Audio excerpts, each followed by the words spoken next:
Bismillah, salatu wassalamu ala rasulillah sallallahu alaihi wasallam wa ba'd. Jana biidhnillah tulishia darasa ya 4 kama kumbukumbu zangu ziko sahihi, na leo inshallah tutasoma wastani hata darasa 7 kwa sababu kuna masala yanajikariri mepesi. Kule ambapo tutakuona hapa kidogo masala yamekuwa yana tofauti, utapunguza kasi na hii mfumo kama mfumo wa daula kidogo na spidi na inahitajika tofauti na baadhi ya vipindi vingine. Ad-darsu yakulu muallif hafidhahullah ta'ala, ad-darsu al-khamis, darasa ya 5 katika risala hii ya durusu muhimma linnisa. Asema yajuzu amtamsahi, inafaa kwa mwanamke kupaka, yani amtamsahi, inafaa kupaka kwa mwanamke ala al-iswaba, juu ya kiremba au kitambaa. Iswaba inatumia kitambaa au kiremba, na pia inashtamili pia kwa wanaume, na hiyo inaitwa hivyo iswaba, vitambaa wanaojifunga au sema miaruma kwa upande kwa wanaume. Kwa hiyo inafaa kupaka juu ya kiremba au kitambaa, alati, kitambaa ambacho ala rasi, kilichopo juu ya kichwa, idha kana yashuku alaiki, itakapokuwa kuna uzito juu yako, naz'uha, ukiondosha kitambaa hiko. Hapa nasemeshwa mwanamke nafaa kupaka kwa mwanamke kupaka nini? Kiemba au kitambaa, alati, kitambaa ambacho ala rasi, kilichopo juu ya kichwa, idha kanat yashuku alaiki naz'uha, pindi itakapokuwa kuna uzito juu yako kukiondosha kitambaa hiko. Wala yushtaratu lubsuha ala taharati, wala ijashartishwa ukivaa kitambaa hicho juu ya tahara. Hajashurutishwa mwanamke huyo kukivaa kitambaa hicho au kiremba hicho kwa tahara. Walaisa laha muddatun muayyana, na akina muda maalum, akina kwa mwanamke huyo hicho kitambaa muda maalum kama kiemba. Wayakunu almashu alaiha kamila, na kunakuwa kule kupaka au kule kupangusa kunakuwa ni kamili. Manake kwa lugha fupi kwamba inafaa kupaka juu ya kiemba, si kwa mwanamke wala si kwa wanaume. Hapa nimezungumzia mwanamke kwa sababu ni hususo kwa ajili ya kitabu, lakini hukumu inaenda kwa wanaume. Ikiwa kuna ugumu, ukapatikanika ugumu kukivua juu ya kitambaa hiko, na kuna dharura inaipelekea hivi, basi hatovua. Ndio maana utakuta wale wa Arabu huko wengi hajafika, Waarabu markazi zao kwa Arabu hajafika sana. Wale Bongo wanafika sana kipindi kile kabla ya fitina zile za kina Hajuri. Wale Waarabu wa Damaji walikuwa wanakuja wengi sana wa Yemen. Sasa wale wana ufungaji wao fulani, wanafunga kama vile kuna mtingo fulani kama mkanda kavyo, na ufunga mahajawi. Unajua mahajawi na mfano wa tablighi, sio? Sasa wanapotawadha ile, wala wavui kitambaa, wanapaka tu, yani kulikuwa kamili juu ya kitambaa pepe, alafu wanaendelea na maisha. Kwa hiyo inafaa ikiwa kuna uzito ukivua kitambaa hicho, hiyo inafaa. Na kwa mwanamke ndio hivyo. Sasa kwa mwanamke wakati mwingine inakuwa ni aula zaidi, yatazamika na mazingira mwanamke aliko. Wakati kuna hafla au mazingira ya ruhusu, kwani kutoa ni sijui yani kutoa kitambaa, unaelewa, au kutoa ushungi, wanafanyaje? Ongea kwenye amama nasi, kuna shughuli ndani kumejaa watu, nje kumejaa watu, muda wa swala umefika, sio? Atakachukua udhu anafanyaje? Watapaka juu ya kile kitambaa alikuwa nacho, kama kitambaa kama ushungi, watapaka kule juu ya kadhia imeisha. Kwa kuna sababu nyingi zinapelekea hivyo. Au mitajwa uzito tu, lakini kama hamna uzito basi hamna neno, atavua atapaka kichwa kizima.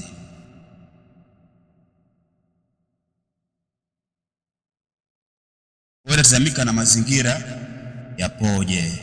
Yajibu alaiki, napasa juu yako mwanamama, alikhtisalu, hapa nazungumzwa wanawake na tunasema risala hii, sijasema sisi wanamama wewe.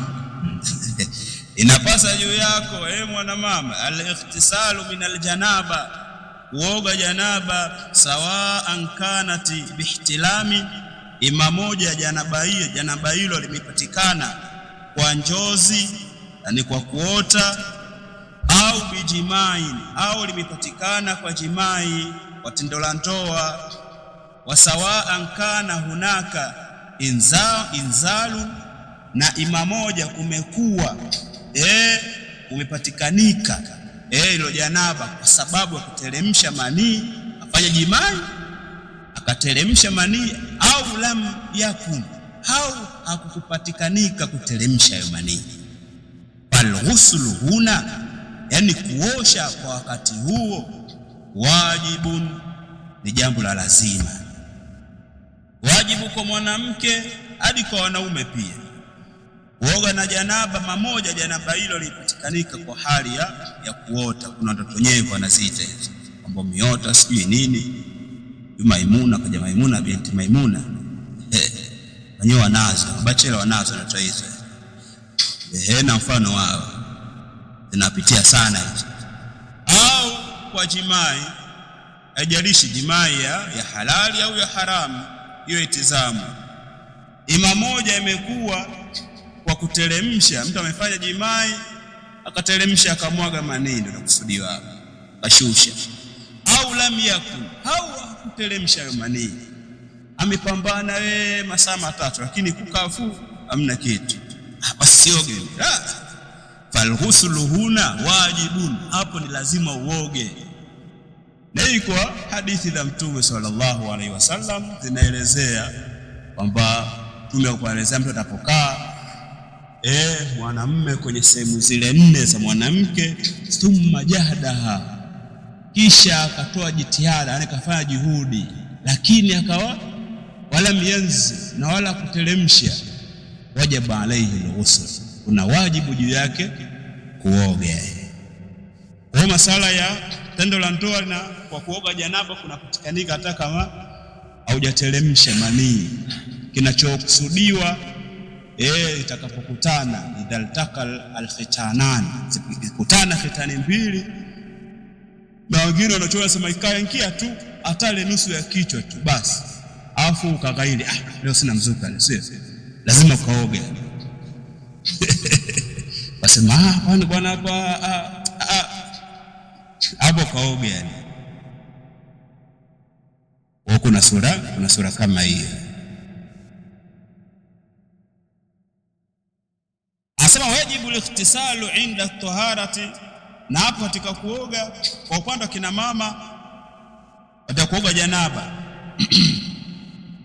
wanazingatiwa, ikiwa kwa wanawake wale ambao wenye kusuka, yani wana nywele nyingi, wanasuka masaa yote, sheria inakuwa imewafanyia takhfifu, kwa kauli yenye nguvu imewafanyia takhfifu, yani kufumua nywele zao ndio nakutaka kuoga janaba,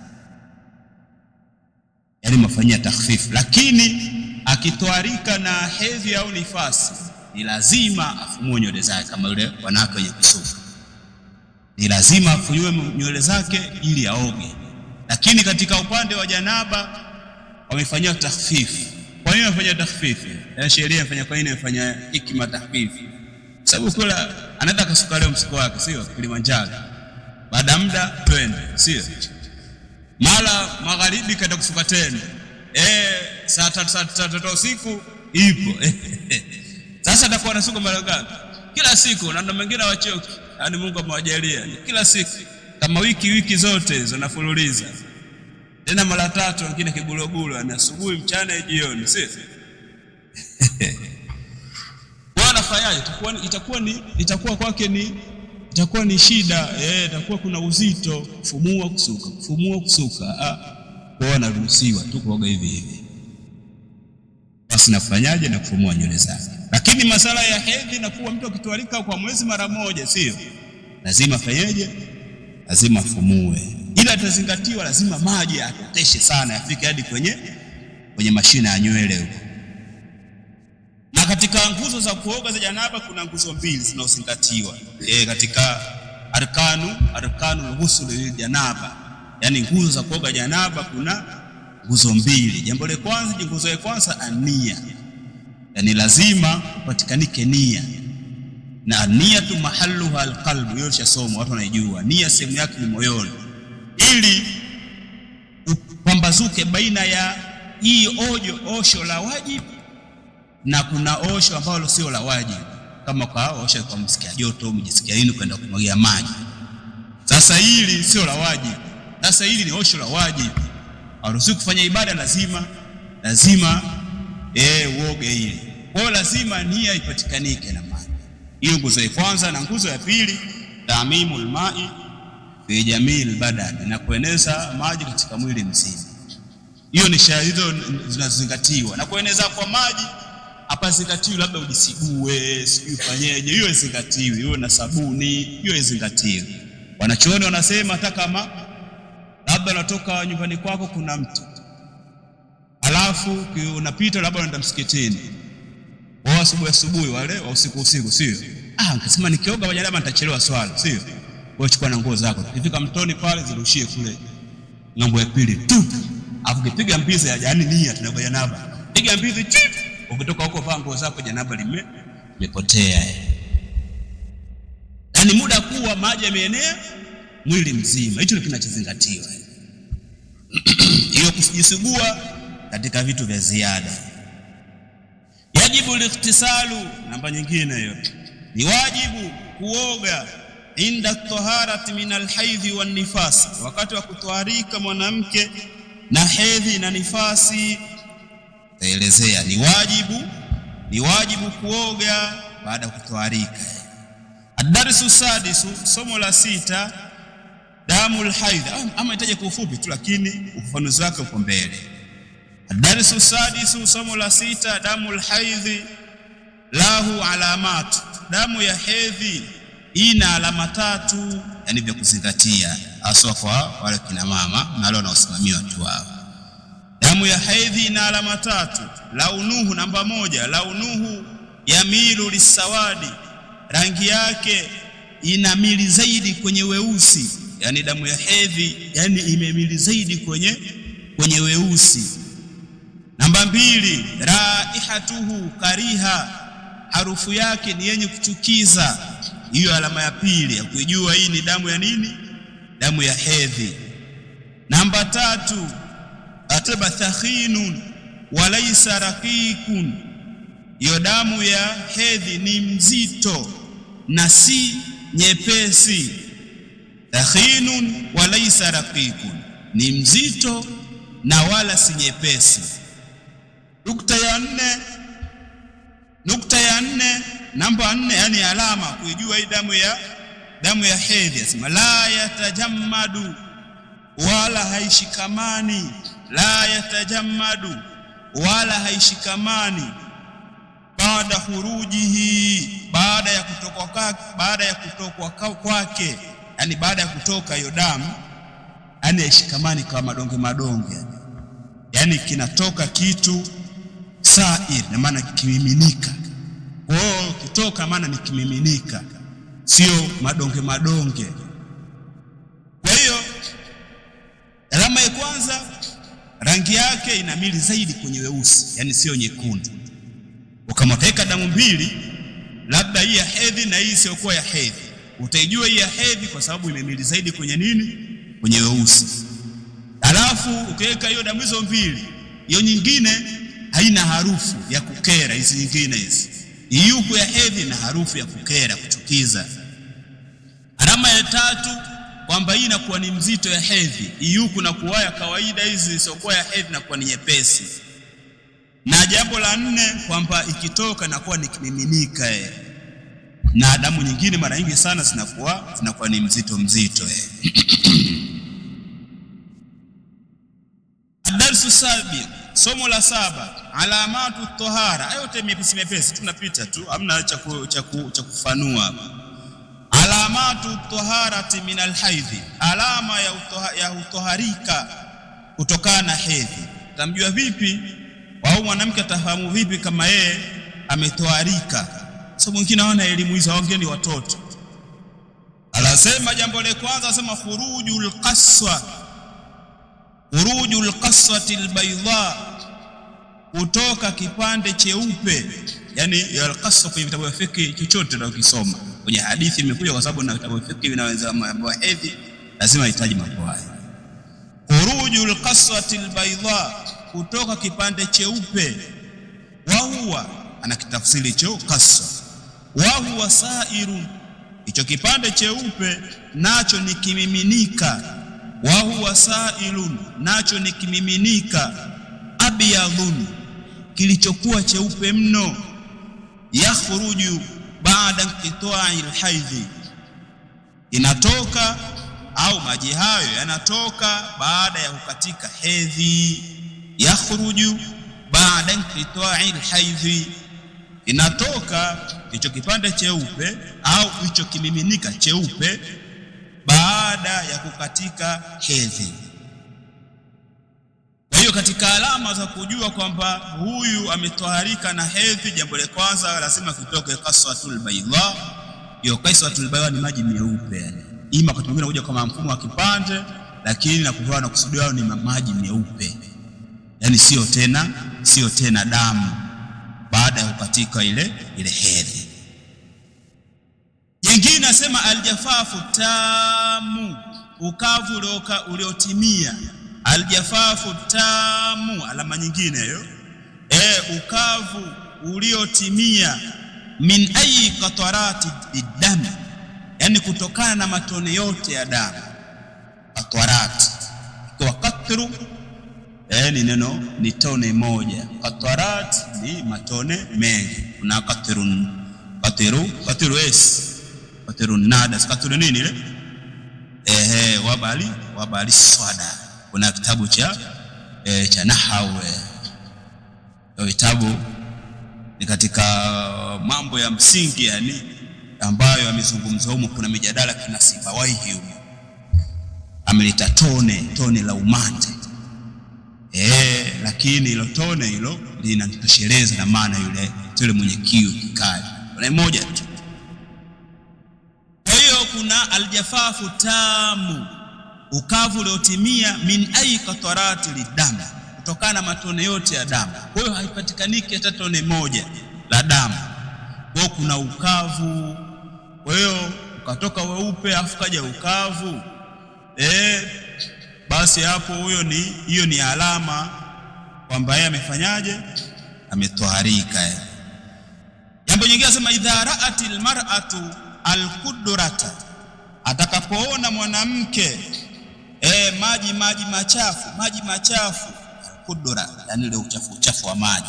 Idha ra'atil mar'atu, atakapoona mwanamke alqudrata, maji machafu, wasufrata, na maji ya manjano, wakanat fi zamani alhaidhi, na ikawa katika muda wa hedhi, yani kipindi inapotoka maji ya machafu na maji ya manjano ndani ya kipindi cha hedhi. Sema fa hukumuha, hukumu yake, annaha min alhaidhi, kwamba hakika maji hayo ni alama ya hedhi, kwamba hedhi bado ipo. Idha ra'atil mar'atu, atakapoona mwanamke alqudrata, maji ya uchafu, wasufra, na maji ya umanjano, wakanat fi zamani alhaidhi, hayo maji yanavyotoka ni ikawa katika kipindi cha hedhi. Fa hukumuha, basi hukumu ya maji hayo annaha min alhaidh, kwamba hiyo pia ni katika hedhi. Kwa hiyo hedhi inakuja kwa namna nyingi, wakati mwingine anatoka uchafu wa aina hii, wakati mwingine anatoka uchafu wa aina hii. Idha ra'at, namba nyingine, idha ra'at alqudra, atakapoona mwanamke uchafu wa sufrata, na njano, baada taharatiha, baada ya kutwarika kwake, min alhaidhi, kutokana na hedhi, fahadhihi laysat min alhaidh, basi hii si katika hedhi. Fahadhihi laysat min alhaidh, hii si katika hedhi. Manake nini?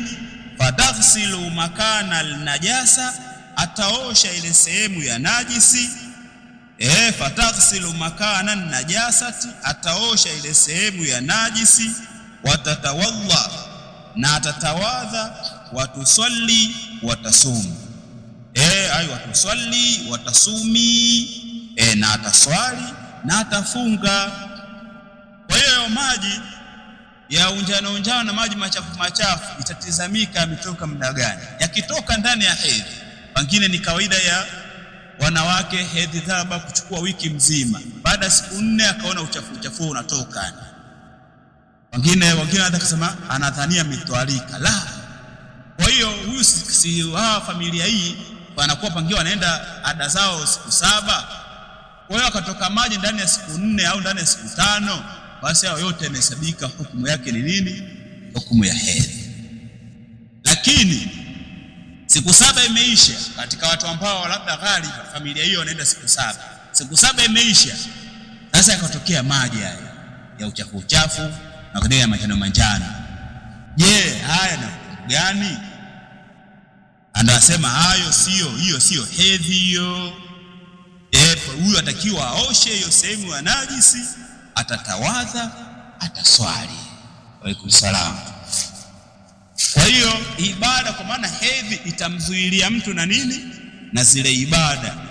Na ile siokuwa hedhi, kwa maana haiwezi kumzuilia mtu na ibada. Ad-darsu thamin, somo la 8. Alhaidhu yamna'u ashya, hedhi inazuilia vitu vingi, na mzuilia mwenye hedhi mambo mengi. Jambo la kwanza, as-salatu, mwenye hedhi anazuiliwa, swala inamzuia mwenye hedhi asiswali. Fala tusalli wala taqdi, wala mwanamke huyo hatoswali wala hatalipa katika kipindi cha hedhi. Kwa hiyo hatoswali wala hatalipa hizo swala ambazo zote ziliompita katika hedhi, na sio hedhi hadi hiyo nifasi kuja mbele. Hukumu yao na kwa hukumu ni moja. Hiyo jambo la kwanza. Jambo la pili, asaumu, fala atasumu wala atafunga. Fala atasumi wala sifunge, kuna mwanamke. Fala atasumu wala atafunga mwanamke, walakin taqdi, lakini atalipa yofunga. Kwa hiyo ni swala asilipe, alafu funga alipe, sio swala wanasema hizo kila siku zipo. Kwa hiyo utakuwa kuna ugumu, sheria itaona kuna uzito juu yake. Kwa mfano mtu ndo siku 7 alikuwa ndani ya hedhi, alafu baada ya siku 7 napo sasa azilipe zile swala zote alizilompita, na maana ni katika siku 7. Kwa hiyo na kila siku kuna swala 5, utakuwa kuna uzito, ataziswali muda gani? Na kila siku swala zipo bado zinaendelea, lakini funga ni mwezi mmoja tu katika mwaka. Kwa hiyo ata uwezo kufanyaje? Ataweza kulipa, atapata muda mwingine, miezi mingine huko atalipa huo mwezi mmoja. Kwa hiyo hizo katika hekima ambazo kwamba mwenye hedhi na maana atakiwa alipe funga na wala halipi swala, sababu kuna uzito na ugumu, na sheria itaki, na sheria hajakuja kwa ajili ya kuwekea watu uzito na ugumu. Sheria moja kufanya wepesi. Kwa hiyo pale kwenye wepesi pakawekwa hiyo, hapa kuna ugumu pakaondolewa. Atawafu, jambo la 3, kutufu bilbait, yani kutufu alkaaba. Mwanamke mwenye hedhi atazuiliwa na kuto kutufu Kaaba, atazuiliwa na kutufu Kaaba. yote ataelezea. Jambo la 4, masul mashafi, afanua mbele, atakugusa mashafu. Mwenye hedhi atazuiliwa na kugusa mashafu. Walakin yajuzu, lakini itafaa, an takraahu biduni masi, itafaa kwa mwanamke huyo kuisoma au kusoma hiyo Qur'ani au mashafu pasi na kuigusa. Nasoma vipi? Ataelezea. Takatazwa asiguse, sawa, anakushika hiyo. Walakin yajuzu, lakini itafaa, an takraahu, kuisoma mwanamke huyo hiyo Qur'ani, biduni masi, pasi na kugusa wa msahafu. Kalqiraati min aljawal, kama vile kusoma katika simu. Katika simu kuna masahafu sasa hivi kuna smartphone, watu wana kuna application za masahafu zipi. Kalqiraati min aljawal, kama kusoma katika simu. Au talbasu alkafazat, au mwanamke ambaye amevaa zile blocks, yani socks za mikono zile. Au talbasu alkafazat, au amevaa socks za mikono. Wa taqra'u min almashafi, na atasoma katika masahafu. Shika msahafu atasoma. Kwa hiyo kwa nini anaambiwa hivi? Anasema ihtiramu lilquran, kwa ajili ya kuheshimu nini? Qur'an, sababu yeye iko ndani ya hedhi. Asili ina maana pasa hajavaa kitu, anaambiwa asiguse msahafu wala sishiki. Lakini kusoma kwa kitu kingine kama kwenye tableti, kwenye kompyuta na mfano mwingine, kwenye simu, ataruhusiwa. Au ataruhusiwa njia nyingine, ikiwa mwanamke huyo kwa sharti amevaa hizo blocks, yani tunasema socks za mikono, sio na mfano wake. Akivaa huyo ataruhusiwa kushika mashafu na atasoma kwa ajili ya kuheshimu. Sasa masala haya fiki yanakuwa yana khilafu ndani yake, lakini huo maelezo kama hayo ndio huwa ndio yanafanyiwa kazi. Sababu kuna watu wengine ili kutokuwazuia pengine wasisome kabisa, basi watafanya hivi. Na hapo kuna watu wengi, kwa sababu wameweka wanachora nafanua. Kuna wengine walimu, wanawake na mama wameajiriwa.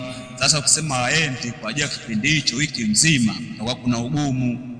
Au wengine wamekuwa hivyo wanakuwa pengine majaji, watu wanasikizwa Qur'ani, kuna misabaka na mfano wake, na wanafunzi wengine hajaajiriwa, lakini yeye amepewa majukumu ya kuwasimamia wanafunzi wake.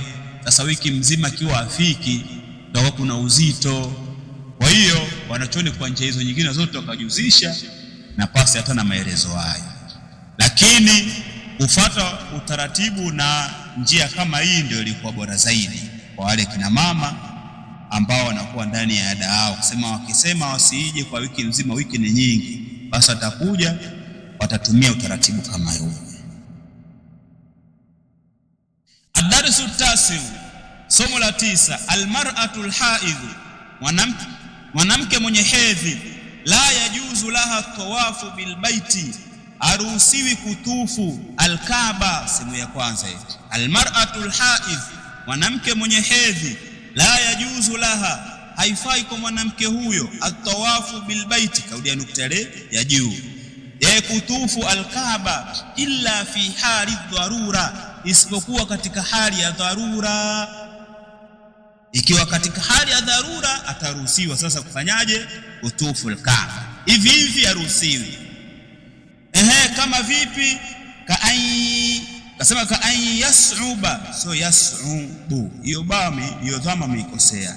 Ka yas'uba alaiha, kama vile kupatikanika ugumu juu ya mwanamke huyo. Ka yas'uba alaiha, kama vile kupatikanika ugumu juu ya mwanamke huyo. Ugumu wa nini? Alintidharu fi Makkah, kusubiria Makkah. Alintidharu fi Makkah, kusubiria Makkah.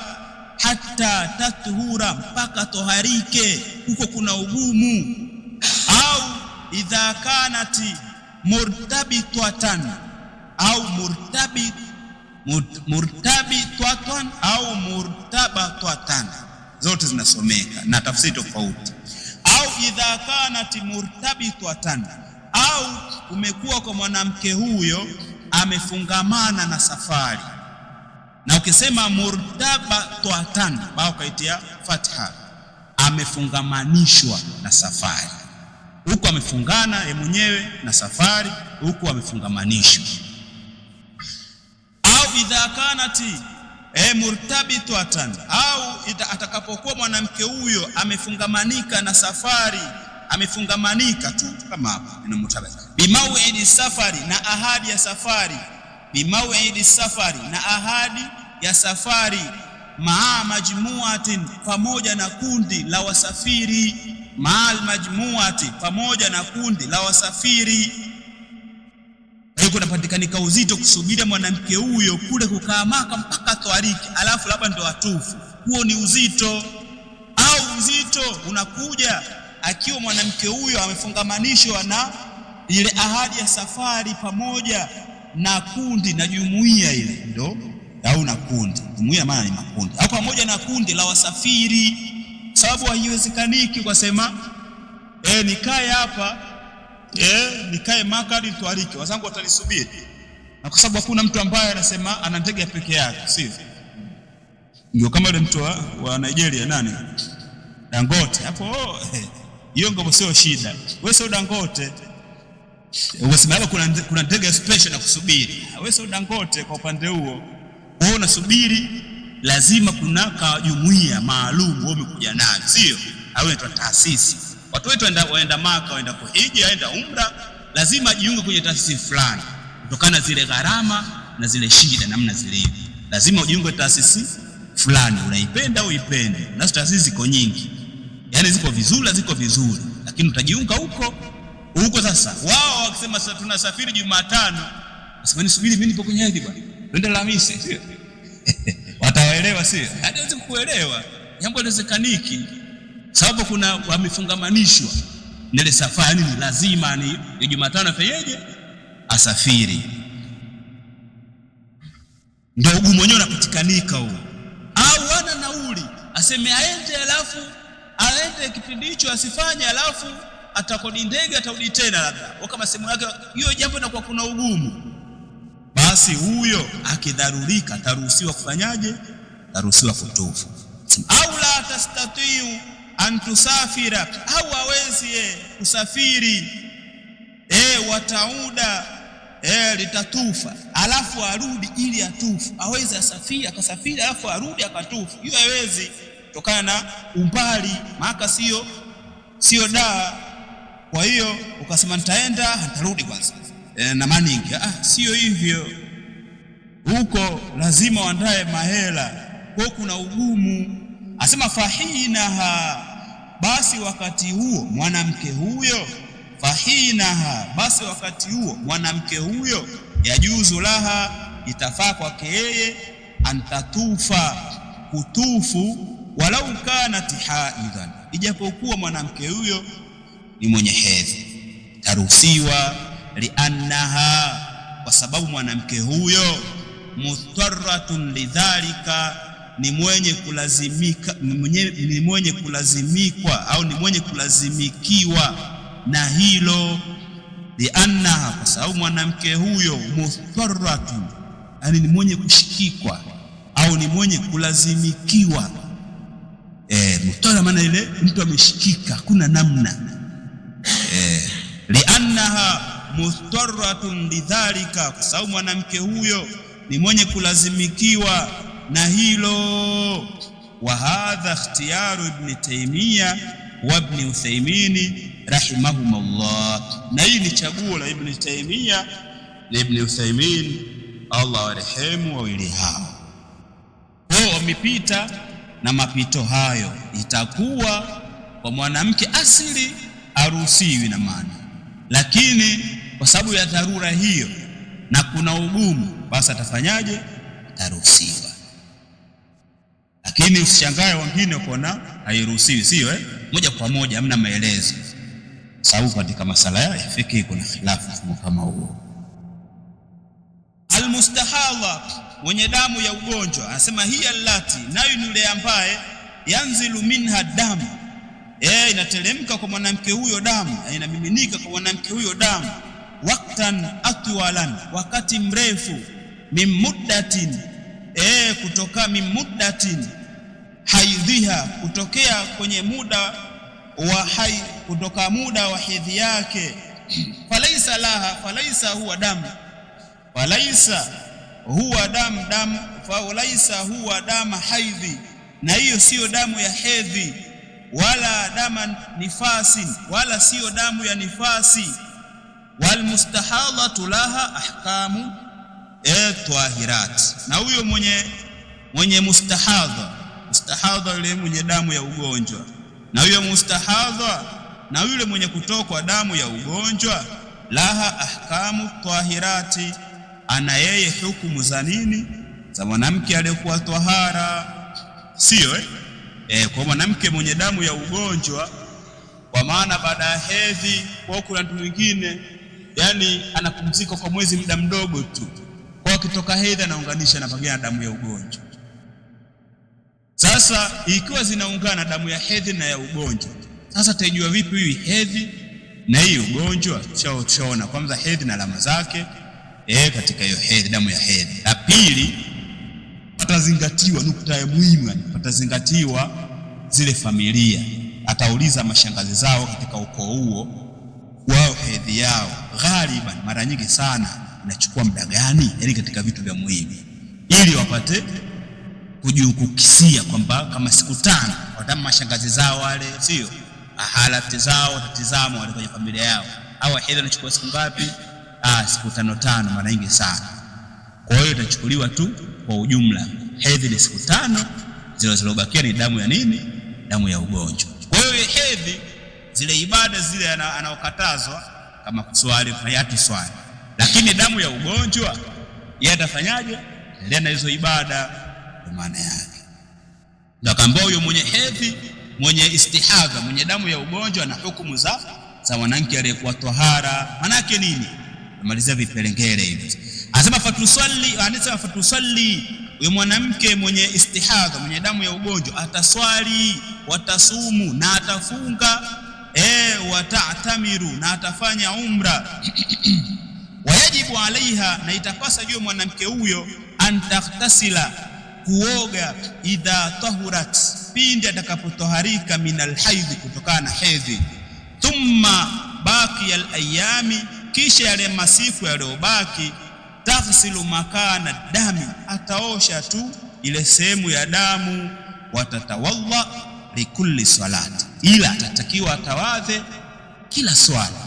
Mwenye hedhi, mwenye istihadha atakiwa atawadhe kila swala, kwa maana haruhusiwi kwamba ana udhu wake wa magharibi akautunza aje ya kuswalia muda gani?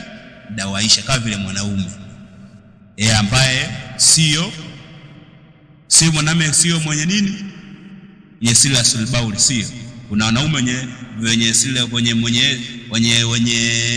matatizo ya mkojo, au wanaume wa matatizo ya matumbo yao, yana nini, matumbo yao sijui, yani sehemu za kutokea haja kubwa, wanatoa upepo mara kwa mara, anaisikia muda kutoka upepo, kila muda kutoka upepo, ndio maradhi yake, sio kuhisi, ndio mfumo upo hivi. Sasa huyu na yule mwenye silasul bauli, hukumu zao ni moja, watu watatu hao: mwenye damu ya istihadha, mwenye silasul bauli, na huyu mwenye kutoka upepo huyo, au mwanamke au mwanaume mara kwa mara. Basi huyu hukumu yao nakuta ni moja. Hawa hawaruhusiwi udhu wa magharibi kuswali naisha, au udhu wa alasiri akausema na ufunga hadi magharibi, au udhu wa dhuhuri nasema naenda kuswali hadi alasiri. La, huyu atakiwa kila swala ikifika muda wa swala aende chooni akajifunge vizuri, alafu atachukua udhu na kuja kuswali. Ikifika swala nyingine hivyo hivyo, ataenda sehemu husika, atajitwarisha vizuri, atajifunga. Ndio maana kuna zile hukumu za kufunga mtete, watu wa fiqh wala watu wa zamani wasema kufunga mtete. awe mwanamke au mwanaume. Yani unafunga matambaya kama mtoto mdogo vile, pampers, kwa sababu ya kuwa na changamoto hizo. Ili kama ule mkojo utautoka au kama ule upepo utautoka, basi haitadhuru hata ikiwa kutoka ndani ya swala, utakuwa umesamehewa, kwa sababu hiyo ndio changamoto yako, ndio maradhi yako hayo. Nao wote wataingia wale ambao wenye tezi dume, sio baadhi ya muda nakuta wanasumbuliwa na hali kama hizo. Sema muda wote mkojo unatoka, Messi yeko ni swali, hukumu ni hiyo. Sio changamoto hiyo ikupata ukasema labda usiswali, la, tafuta hukumu katika upande wa sheria ili utekeleze hizo ibada. Sasa huyu atakiwa atawadhe kila muda wa swala, atakapofika atakiwa atawadhe, achukue udhu mpya. Yajuzu lilmustahadha, namalizia nukta nyingine, inafaa kwa mwenye damu ya ugonjwa ayatiha zawjuha, ayatiha ya unaitafatha, kuingiliwa zawjuha na mumewe. Yajuzu lilmustahadha, inafaa kwa mwenye damu ya ugonjwa ayatiha zawjuha, kuingiliwa na mumewe. Wal afdalu, na iliyokuwa bora zaidi, taklilu dhalika, kulichechesha jambo hilo. Wal afdalu, na iliyokuwa bora zaidi, taklilu dhalika, kulichechesha jambo hilo. Liujudi dami, kwa sababu ya uwepo wa damu. Lianna aljimaa, kwa sababu tendo la ndoa, yazidu min nazii fi damu, kwa sababu tendo la ndoa linazidisha ule kutoa, ni kusababisha kutoka kwa damu.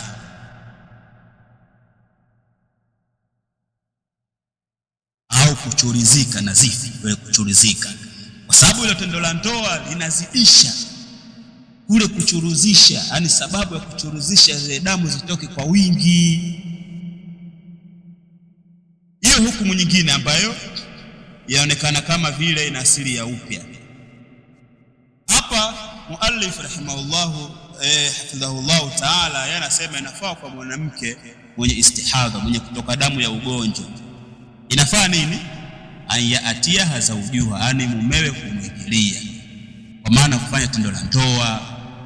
Tendo la ndoa mwanamke mwenye istihadha sio haramu, lakini Sheikh anasema ilikuwa bora zaidi kulifanya kwa uchache hilo tendo, yani siwe ndo nakamia mechi, sio ni mnaelewa jamani?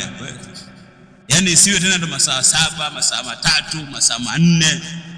Huyo sana changamoto huyo. Kwa hiyo ile, kwa sababu wewe hakuna namna nyingine tu na kamke mmoja kama Kristo ndogo mdogo. Kwa hiyo huyo basi jitahidi pambana nacho, kwa sababu hakuna namna.